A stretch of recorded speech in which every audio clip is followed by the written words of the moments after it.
Welcome to the More Than Anxiety podcast. I'm Megan DeVito, and I'm the life coach for stressed out and anxious women who want more out of life. I'm here to help you create a life you love to live where anxiety isn't holding you back. Get ready for a lighthearted approach to managing anxiety through actionable steps, a lot of truth talk, and inspiration to take action so you walk away feeling confident, calm, and ready to live. Let's get to it. Welcome to episode 67. This week, I have the privilege of introducing you to a coach that I met last January and a mastermind that I was in. It was an incredible experience. I was so lucky to meet tons of powerful, brilliant coaches who help people with everything from business to their marriages to their sex life to anxiety and stress like I do. This week, you're going to meet Madeline Schwarz. Madeline is a career and communications coach, and she's going to talk with you about having difficult conversations. And when you're anxious, and I know lots of you guys are because you're listening to a podcast about anxiety, when you're anxious, sometimes having difficult conversations can feel threatening and overwhelming and really scary. Madeline has a communication formula that helps teach people how to speak effectively, how to say what they mean and to be brave, how to have a unique conversation, to be relatable and thoughtful. And we're going to use all of that information to take the pressure off, to know how to have those conversations with the people that you love or, the people that you have to tolerate, and to feel really good about yourself. So without further ado, because this is fire, I'm going to introduce you to Madeline. Enjoy the episode. Hey, everybody. Thank you for joining me for this episode. I told you in the introduction that I'm so excited to introduce you to my friend, Madeline Schwarz. I'm not going to try and introduce her. She has accolades to share with you. So Madeline, thank you so much for joining me here. Please tell everybody about yourself. Hi, Megan. I'm so excited to be here. I am a communication coach, and what I do is help people explain their vision and articulate their ideas in ways that their teammates and their clients and people in their personal lives understand. And I like to think of my job like cooking. So I give people a recipe to take all of the ideas that are swimming around in your head and making you anxious and put them together in a way that makes sense and tastes good to other people. And what that looks like in practice is that I help people build their confidence public speaking. I help them get to a place where they can tell their story and introduce themselves to strangers without being racked with anxiety. And I help them navigate difficult conversations so that they can share what's on their mind without constantly doubting themselves.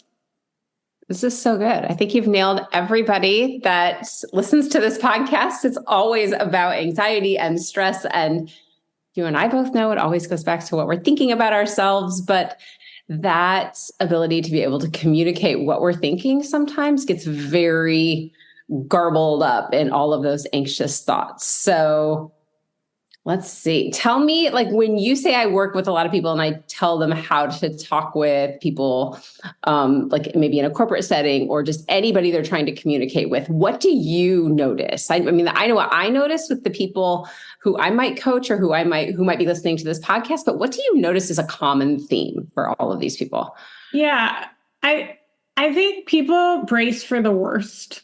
And this is something that just increases anxiety, because if you're going into a conversation or a presentation and you have spent the last week replaying all of the worst case scenarios or rehashing the last presentation or the last 10 presentations that didn't go well, or, your last performance review or feedback conversation with a colleague, and that's what you have been practicing, all of the things that you wish you had said last time that would have made it better, where you messed up. And then you bring all of that anxiety and pent up emotion into your next conversation. That just makes you more nervous and more anxious. And it doesn't allow you to project the confidence that you want to project in order to get your ideas across because you're so stuck in your head. And that's when it's really easy to lose touch with what you actually want to accomplish in that conversation. Yeah. So in that place where it's like, okay, maybe I want to go talk to my boss about a raise because I know, maybe I know these are the things that I've done. But I was just saying my episode that came out this week was about imposter syndrome. Maybe how do you handle those different thoughts that people have if they think, oh my gosh, but if I ask for this and they don't, maybe they think I'm not as good as I actually am at my job. Or if I talk with this, they'll think that all she does is mess up, and just replaying those you said past mistakes, things they should have done. How do you build that confidence to get to a place where you feel good about even entertaining the idea of talking with someone about things? Yeah, well, specifically in that situation, if you're going to go ask for a raise or if you're going to ask for more time off, for instance, I always tell people you want to go into that conversation assuming it's a yes, right? Like you need to get yourself to the place where you can picture it being a yes. Because again, if you think it's going to be a no, you show up timid. You might put off the ask until the very end. So you kind of talk in circles. And you're not going to be able to persuade anybody else because you're not bought into the idea. And it's easy to get stuck in this place of like, well, why even bother? So you might eventually make the ask at the very end as an afterthought when when your boss has been wondering, why are you sitting in my office? Like, what do you want? Right, why are we talking? Is there a place that I can help you? And instead, like when you go into it thinking it's going to be a yes, you show up with really, really different energy and more confidence because it's like it's already happened. And better to be disappointed on the back end, right? Like if it doesn't happen, then to be disappointed ahead of time and create the thing that you don't want to happen. And so in order to get to that place, there are a few things that you can do, and you want to be prepared, right? So many people are scared of having these types of conversations, so they put it off. They avoid it. They don't prepare because why bother? It's not going to happen anyway. So you want to be prepared. You want to be direct, right? Don't spend half an hour talking in circles before you make your ask. And even better yet, like let your boss know what it is that you want to talk about in the meeting. And then you want to get curious. So be curious. You want to listen. And then be empathetic, right? And empathy is so important in conversations where you might not agree with the other person's point of view or perspective, but you don't have to make them wrong. This is good. I think that's so interesting because you said, like picturing somebody going into this meeting, which feels like you're watching me, right? Like I would go to this meeting and be like, how was your day? How's everything going? And let's just like tiptoe around everything going on before I ask. But I thought like what really stuck with me was you said your boss is thinking, how can I help you? And I think just that thought alone, that your boss wants to help you instead of saying, no, get out of my office, or why would you even ask this question? I love that idea that they want to help you. Right. But they need to know how they can help you. And that's where being direct comes in. Yes. You want to be as direct as possible with your ask. If you're asking for a raise or a promotion or more time off, or, in the situation, if you're sharing feedback with someone, like it also behooves you to be direct and upfront as opposed to tiptoe around it and then leave with that overwhelming sense of regret Yeah. that you didn't make the ask or you didn't say the thing that you had intended to. Yeah. And I think also when you said thinking about everything that they could say or that could go wrong, which is just such an anxious brain thing. Let me tell you every bad thing that could happen. But the idea of the one quote I remember, I've told this story before, but I was reading the book, You Are a Badass. And I remember this was back when I was still really anxious.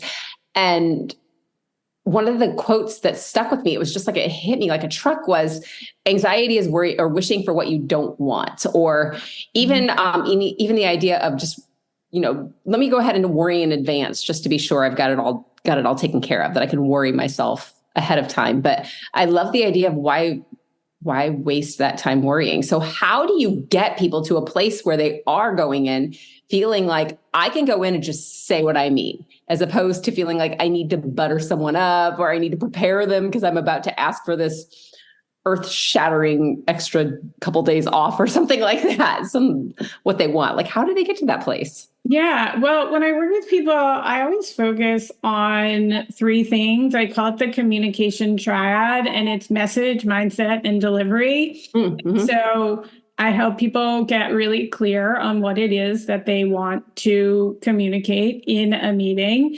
Mm-hmm. And we practice saying it ahead of time. And so they're not walking into that meeting and stumbling over the words, or they've never uttered that number before if they're asking for a raise, because again, you don't want to stumble on the number when you're asking for a raise. Then the second part is mindset. And this is the most important part for so many people, is really changing how they think about themselves as a communicator. So this goes back to that inner soundtrack that we were talking about, where they might be rehearsing all of the past conversations that didn't go the way they wanted, it didn't go as planned. And so really changing their beliefs around communication and themselves as communicators and leaders, so that they can show up more confidently and trust themselves to be able to communicate in a more high pressure situation. And then the third part is the delivery. And so that includes being strategic around how you're going to ask, like thinking through, if you're asking for a raise, right? Like thinking through, like, why is it beneficial for the company? Because so many people go into these conversations and it's all focused on like me, right? Like, yes. I want this. Yeah. I deserve this. You should have given it to me already. And, so they're kind of angry and maybe a little bit of a defensive posture because they don't think they're going to get it, as opposed to thinking through like why it's good for everyone, why it's beneficial, why they would want to do it, and why it's definitely going to happen. And when you're in that mind space, it's so much easier to show up in a confident way. Yes. Yeah. I was talking with a woman, I think it was probably about last February. It was about a year ago. And she was trying to decide, do I just want to back out of everything with my career, or do I really want to go after this just upward trajectory? Like, she's like, do I go lateral? Do I go upward? And we went back and forth on this.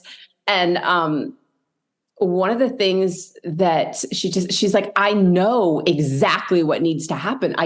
She knew, she's like, these are the things that need to be corrected. These are the things that I know how to do. I can tell them this, this, and this.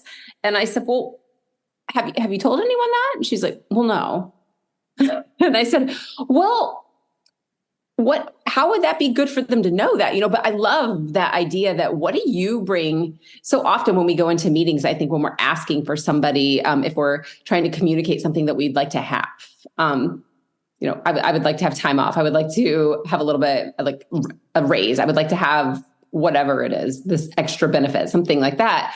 We think we're just are we asking for so much more than we would deserve? But the idea that like, what do you actually bring to the table? That's a big deal. Mm-hmm. Like we're just a body in a chair.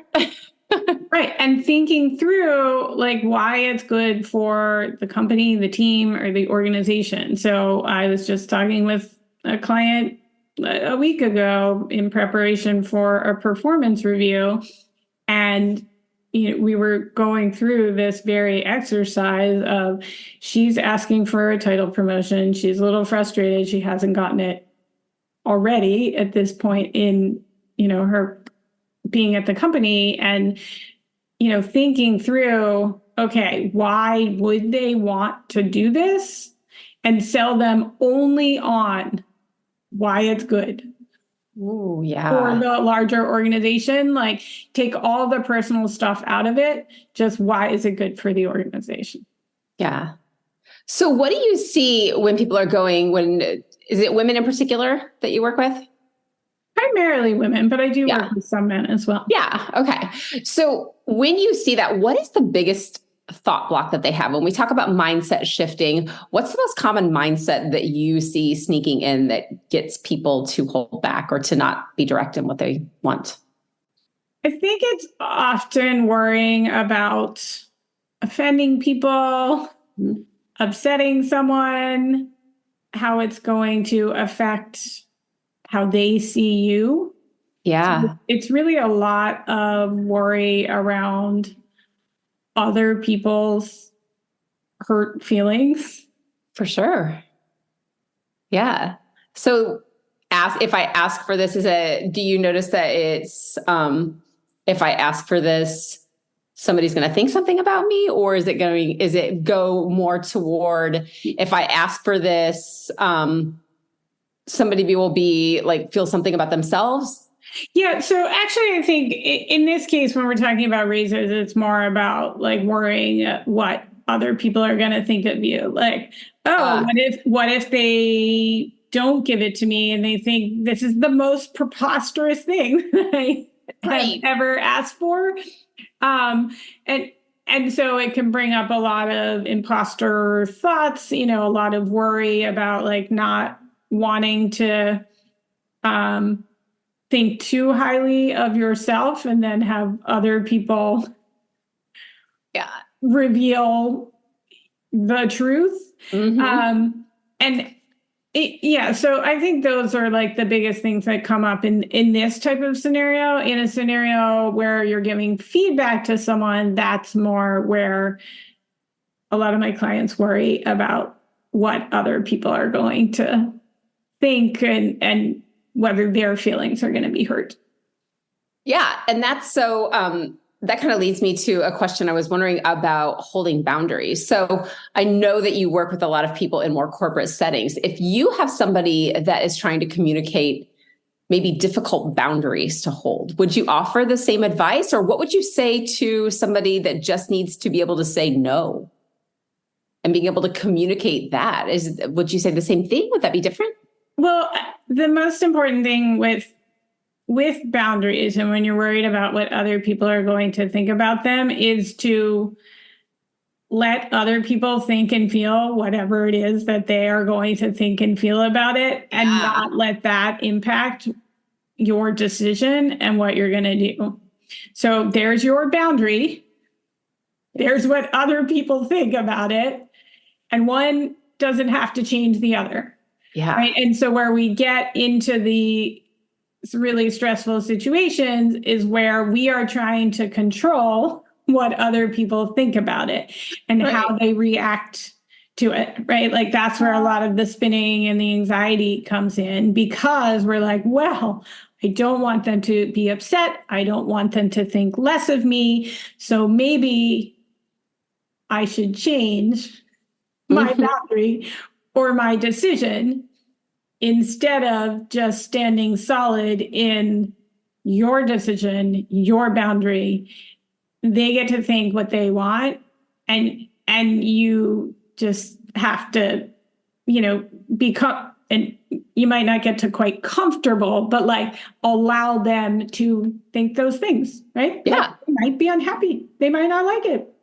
Yeah. And it's funny. I told Madeline right before we got on this call that, my daughter, she's 21, and she said, "Ooh, I'm going to have to listen to this episode because I don't like to talk to anyone about anything uncomfortable. We avoid it like it's going to kill us. I mean, this is going to be uncomfortable." And I guess I think I remember my answer was, well, they're still going to be uncomfortable.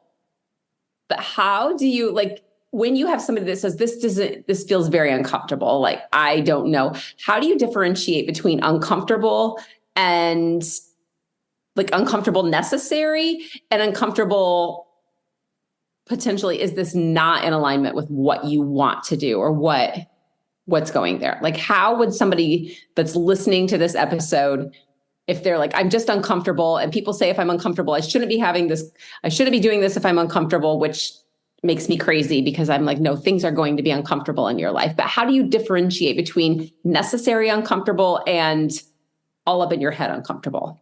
Well, what I tell people is you need to grow your capacity to say uncomfortable things. Especially when you're thinking about difficult conversations. So it's not that you're necessarily ever going to sit down with your boss and feel like you're talking about the weather when you ask for a raise, right? Like that might always be a little bit nerve-wracking. Mm-hmm. But after you've done it a few times and you've gotten used to the idea of it not being a problem to feel a little bit uncomfortable or, sweaty or unsure of yourself, whatever comes up for you, and do it anyway, then it gets a little bit easier to do it next time. So you're growing your capacity, you're growing your muscles. And so I think of communication like any other skill where you are improving your skill, your aptitude, and building your muscles through practice, just like a sport, right? If you play softball, you increased your skills, built your muscles by doing a lot of practice. And that is also what you're doing with communication. Yeah. I love that. And there is I've seen it a lot on social media, and, maybe it's algorithms and it's whatever it is that Instagram keeps showing me is obviously something that I've paid attention to, but I see so many people avoiding everything that makes them uncomfortable. Like, I could never do that. I'm so uncomfortable, or it makes me feel anxious. And I just want to scream and say, but what if that's exactly what you're supposed to feel? What if it's okay to feel anxious and uncomfortable when you go in there? Mm-hmm. Yeah. And also, it goes back to being prepared. Yeah. Right. When you are better prepared, you might feel a little nervous, but you won't necessarily feel at level 10 anxiety the whole time because you know what you want to say. You have thought through the way you want to present it in a strategic way. You're not spending every moment of the conversation spinning in your head. So you're in a better place to be able to listen to what the other person is saying and respond in a logical, purposeful way. And so that's one of the ways that it can really reduce your anxiety when you shift both your mindset, right? Like when you think about the conversation or the opportunity in a different way. Mm-hmm. And when you are outfitted with better techniques and better skills. For sure. And I love the preparation. And, we can practice feelings. Like, one of the things I do is teach people, okay, this is how it feels. Anything you think from here on out is just garbage, right? Like, anxiety feels this way. Your brain tells you that your boss is going to laugh at you or tell you you're a terrible employee or whatever it is that your brain is churning up in that moment. When you feel it, don't believe anything that you think. And I think that idea of preparedness can help say, okay, I have this anxious thought. It's telling me I'm going to get fired or whatever it is that it's saying. And I'm prepared, and you can really combat that with truthful thoughts that you come up with when you're not feeling horribly anxious and just generating catastrophes inside your head. Yeah. And holding two possibilities at the same time, that you Sure. can feel anxious and have these worry thoughts. And it's possible that your boss thinks you're really confident and Yeah, is ready, would be delighted to promote you to the next level, right? Like those for can sure. be true at the same time. Yeah. And isn't it, I think it's so great that we can actually go into something feeling incredibly uncomfortable and nervous. And that even though it feels like it's just blazing out of us, right? Like everyone can tell, you leave the situation and sometimes nobody knows except for you. That, yeah, go ahead. Yeah. Well, it makes me think of something that I read in one of Adam Grant's books about imposter syndrome. And Mm-hmm. just that imposter syndrome is when your competence is greater than your confidence. Ooh, yeah. And when I read that, I was like, oh, that is a solvable problem. Like, or not even something that I need to spend any more time solving for. It's just like, Yeah. oh, you can live with that. Yeah. And then not to backtrack again, but it is funny. I was just before we got on this call, I was getting ready. I was creating a post to share about imposter syndrome and just saying that just the fact that you think that you're an imposter means that you're already successful and that you just have this like mirrored glass where you can only see the one side, where you can't be an imposter and be a failure at the same time. Nobody's pretending, that those two things don't generally happen together. You're already brilliant and successful and doing amazing things. And that's why you feel like it. But isn't it funny, just like that cutoff, how it doesn't go together? And the same, I would assume, holds true if you're going in to have an uncomfortable conversation with someone, to think all of these things. And if you're even to the level where you feel like you could ask for that raise, you're obviously doing something that's working. Yeah. I haven't heard that about imposter syndrome. So I really, I'm so glad you shared that. I think, what did I just read? I like to Google statistics, which is probably not the best thing, but it was just saying that most of the people who end up with imposter syndrome are women who are incredibly successful. I mean, if you're just mildly successful or not being successful at all, you don't feel like an imposter because you know that it's not working. You don't have any evidence. But if you have to hide that and be able to say, that correlation came together that, oh yeah, you're already killing it.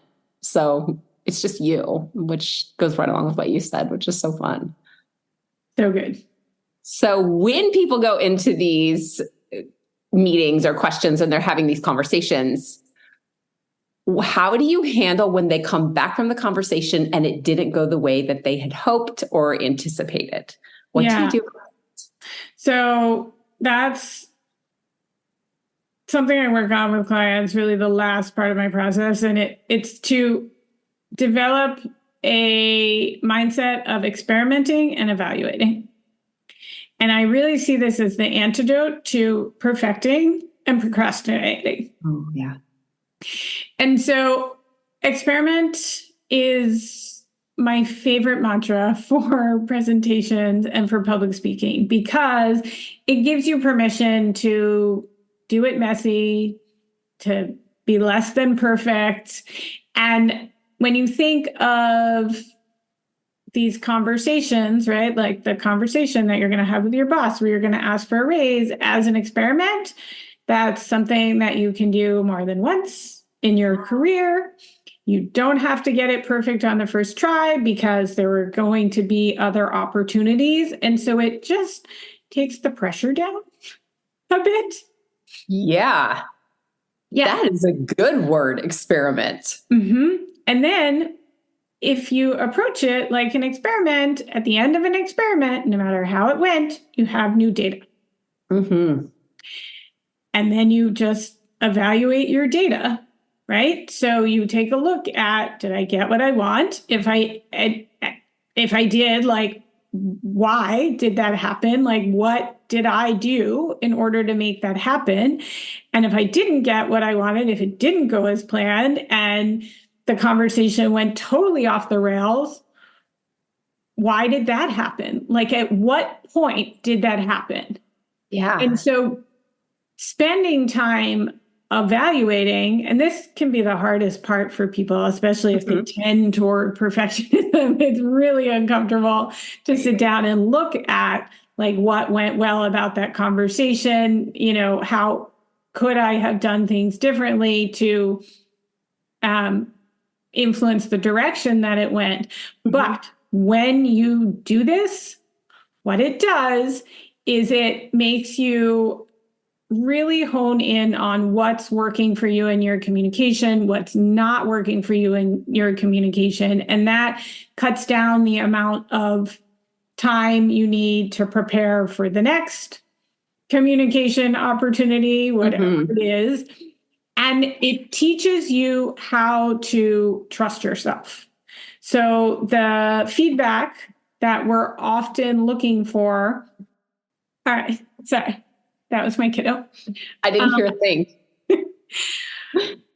When you start evaluating, you rely less on outside feedback for other people to tell you whether or not something went well, because you learn how to give yourself that feedback and how to take control of the situation by looking at where you do have influence instead of focusing on where you don't have influence. And that builds so much momentum and self-trust in your ability to communicate in more challenging situations.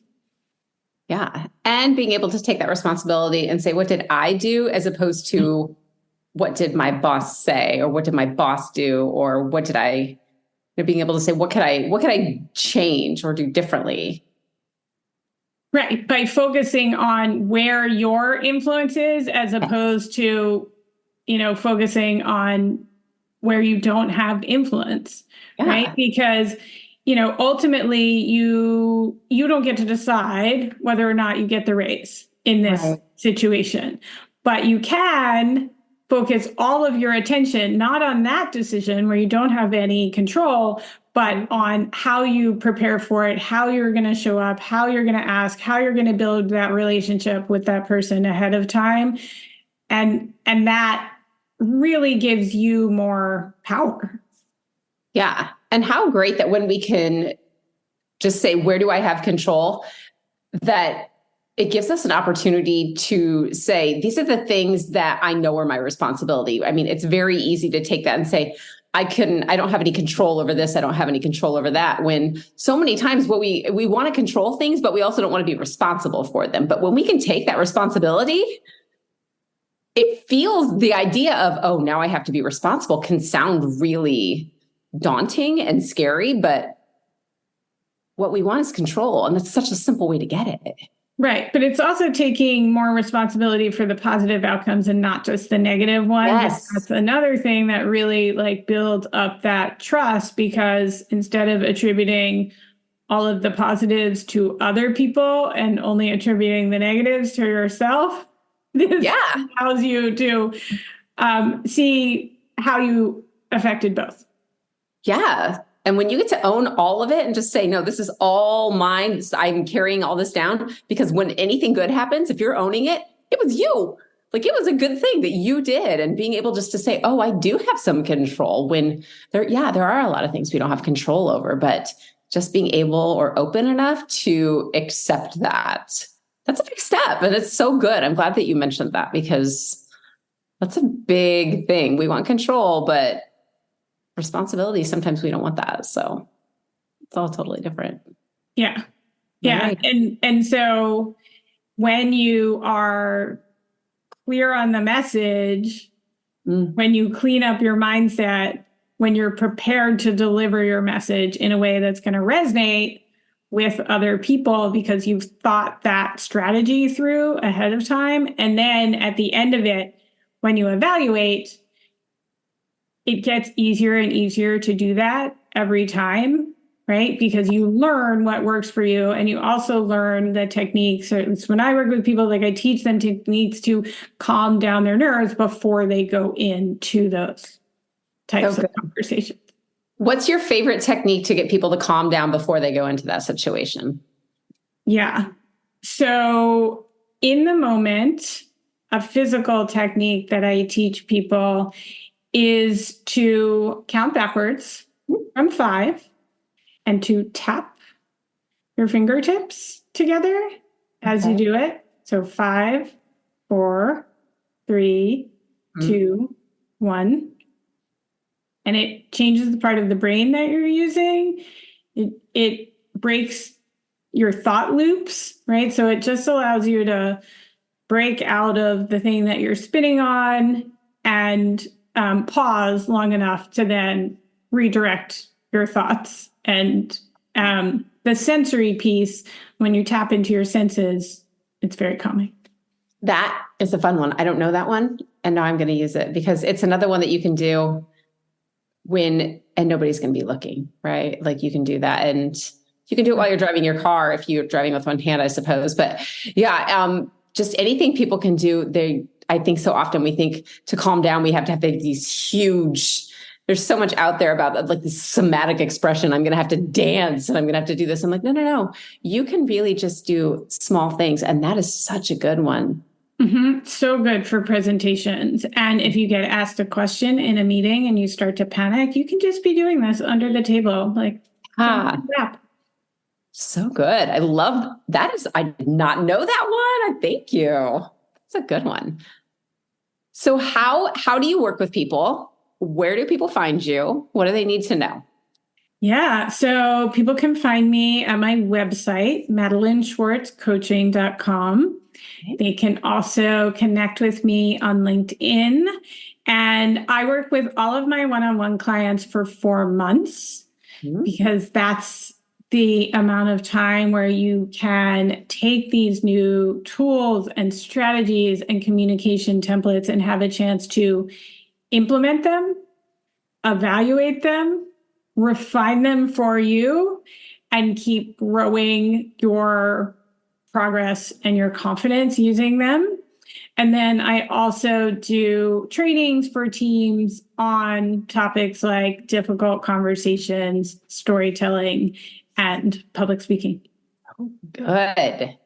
I love that. And I love that you do public speaking coaching because there's a big difference between, I think that that's such a fun topic that I love it. Like, I'm one of those people that would go into a room, and if people said I had to go have small talk with people, I would think, oh my gosh, you've got to be kidding me. But if they said, here's a microphone, now go up there and talk to them about something, I'd be like, yeah, okay, I could do that. It's so funny. Like that mindset is everything. But public speaking is, I think it's the number one thing that people are afraid of. Yeah. And it used to be one of my biggest fears. Really? Yeah. Yeah. When I was early in my career, I was always really good at connecting with people one-on-one, one-on-two. Anything more than one-on-3 left me feeling really, really anxious with, heart pounding, sweaty hands, trembling voice, all the things. And getting on the other side of that fear was the single most liberating experience of my adult life.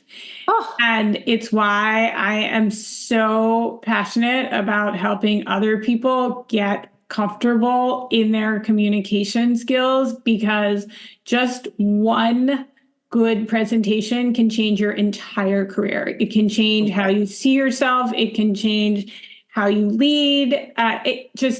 Everything. That is awesome.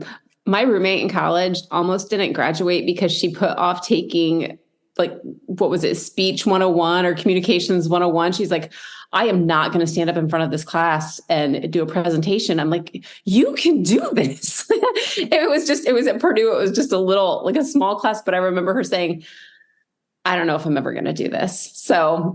So good that you have that option too. And I will be sure to link your LinkedIn and Facebook and your website in the show notes to the podcast. So anybody who wants to find you can reach out to you there and talk about coaching and just really to make sure that we spread this word. There's so many people that have so much to share. And if they could just get their voice, if they could get their words out and bring it out, Yes. That's my big thing. I'm like, everybody has a gift and I need everyone firing on all fours. I need everybody to be able to speak it into the world. So thank you for doing what you do. It is good work. It was great to be here. Thank you for having me. Thank you. I loved it. I hope you enjoyed this episode of the More Than Anxiety podcast. Be sure to subscribe and leave a review so others can easily find this resource as well. And of course, if you're ready to feel more relaxed, have more energy, more confidence, and a lot more fun, go to megandevito.com/work with me, or just to the show notes to talk to me more about coaching. See you soon.